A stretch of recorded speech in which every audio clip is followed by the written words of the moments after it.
look at what you're spending money on. You have to use your little noodle to see if that can be redirected and you can go without an accident in that amount of time so that you can cover that expense from your policy. Hello, and welcome back to the podcast. Thank you very much for being here. Okay, today, let's talk about self-insuring. However, I just did a great podcast on Farming Without the Bank, talking about the ownership of a policy and the power of that. So make sure that you go over there and you listen to that one because, I'm not repeating them anymore over here. So let's talk about self-insuring because I had this question today and it's a really good question and I do not get it often. I've had it a couple of times, maybe a handful of times in 14 years, but let's talk about it. So for those of you that have read Becoming Your Own Banker, you know that Nelson talks about self-insuring in that book. If you have not read Becoming Your Own Banker, why? What are you waiting for, my friend? Read the book. I am just going through it again for the purposes of teaching, and oh my Lanta, do I have stuff highlighted and underlined and colors? And my husband saw my book the other day and he said, why don't you just highlight the whole entire book? I'm like, well, I don't need to highlight the whole entire book, but there are some chapters.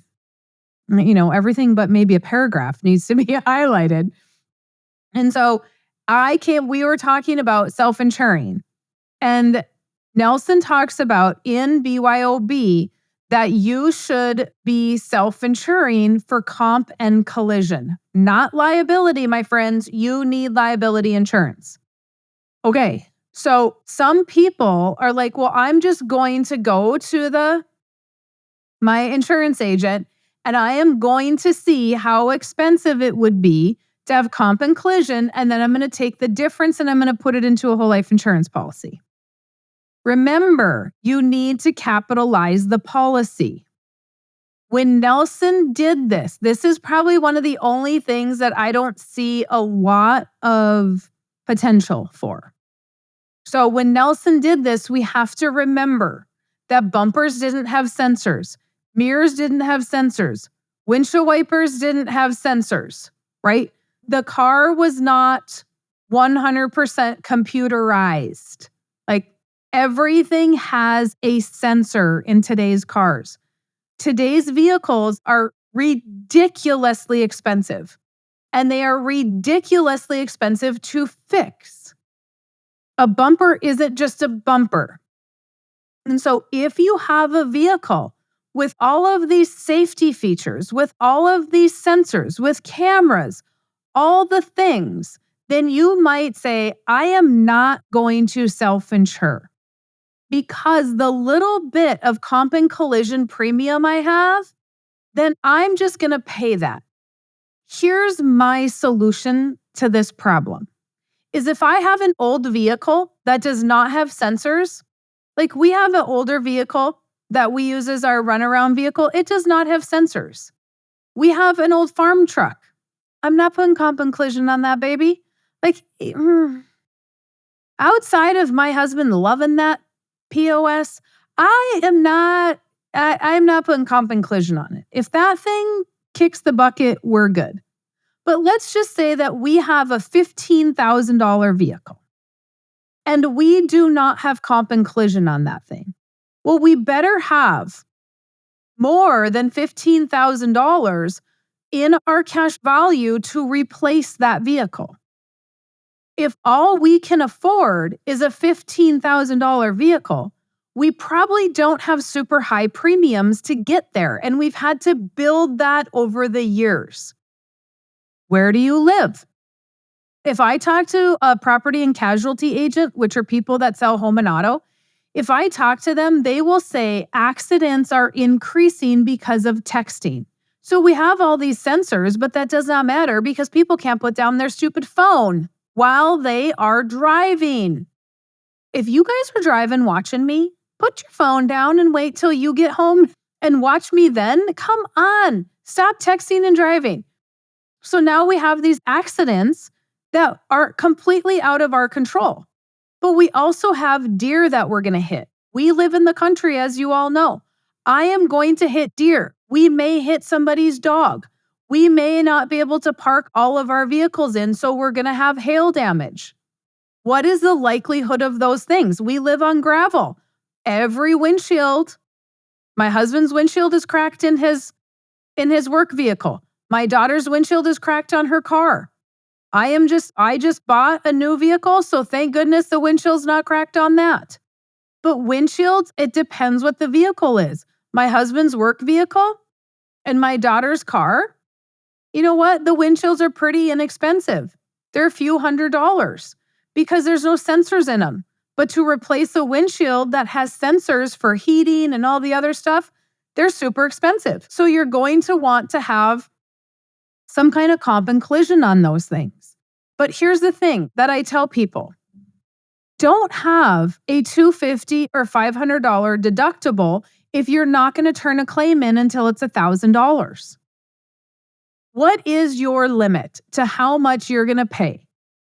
Most people will have a $500 deductible and they're overpaying, but they won't turn a claim until it's $1,000 because they think that the company is going to charge them.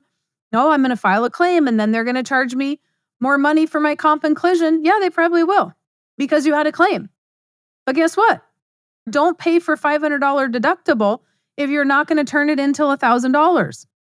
We are in a situation where we can have a 1% deductible on our home. So 1% of the value of our home is what our deductible is. That leaves us with a much lower insurance premium because we're saying, hey, you know what? We don't have a $1,000 deductible on our home.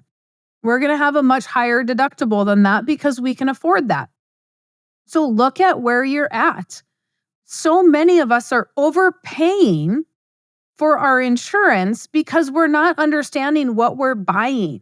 But to self-insure is great if we have an older vehicle, if we live in a place where maybe we don't drive our vehicle a lot, maybe we aren't going to be on gravel, maybe we're not going to hit deer because we're in a city and people just don't hit deer. But if you live in the country, if you are in a position where, or you're just a very unfortunate individual who gets in a lot of accidents because a lot of people hit you, like my assistant, God love her, but my God, if something can happen, it's going to happen to that girl.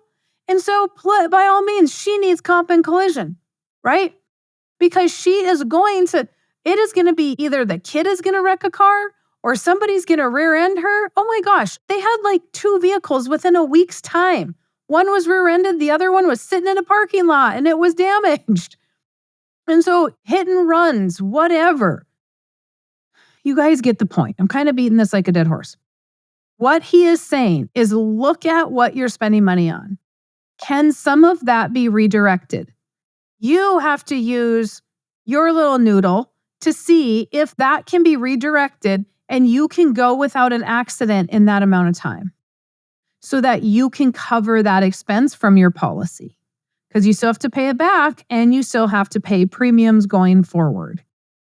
So I don't talk about it a lot because I just don't see how it is possible in today's world with everything being as expensive as it is. And it may be for some people, depending on how they manage their money. But I just don't see that it's very likely. So anyway, that's my 2 cents on that. If you don't have BYOB, if you don't have that book, why? Go to my website, go to withoutthebank.com and grab the financial Bible of the world. You guys, I wrote my stuff to make it simple to understand Nelson's book. My book is not going to give you absolutely everything you need. Everything you need is in Nelson's book.